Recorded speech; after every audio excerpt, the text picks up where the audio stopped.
এবং তার পরামর্শেই এই সেলটি গঠিত হয়েছে, আইনি ও স্বাস্থ্যসেবা সেল।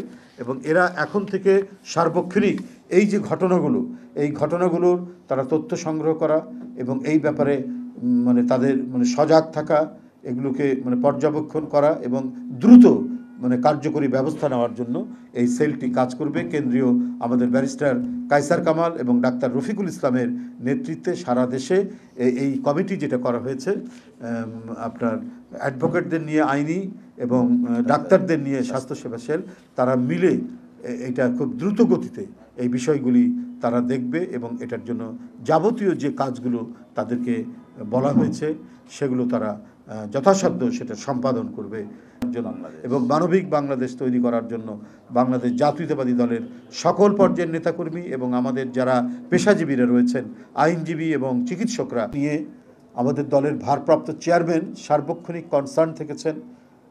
সব সময়ের জন্য আমাদের দলের মহিলা দল থেকে শুরু করে নারী শিশু যে আমাদের যে সংগঠন আছে ফোরাম, সবগুলোকে সক্রিয় করেছেন এবং চিকিৎসা টিম, আপনারা ডাক্তার রফিক সাহেবকে তো চেনেন, আমাদের দিন রাত তার চিকিৎসার জন্য ঢাকা মেডিকেল কলেজে, ঢাকা মেডিকেল হাসপাতালে এবং সিএমএইচে দিন রাত তার খোঁজখবর রাখা, তার চিকিৎসা দেওয়ার ব্যাপারে কাজ করেছেন এবং সবার এই তত্ত্বাবধান করেছেন আমাদের দলের ভারপ্রাপ্ত চেয়ারম্যান জনাব তারেক রহমান।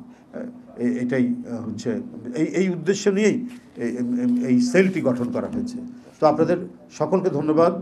আপনারা এই জন্য আজকে আপনাদেরকে আমন্ত্রণ জানানো হয়েছিল। এটা একটু খুবই গুরুত্বপূর্ণ বিষয় ছিল।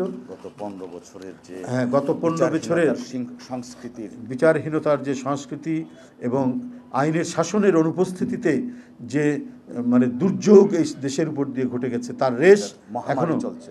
তার রেশ এখনো কাটেনি। ওই সমস্ত দুর্বৃত্তরাই নানা জায়গায় নানাভাবে এগুলোকে মানে এই সমস্ত ঘটনা ঘটাচ্ছে। তবে ইনশাল্লাহ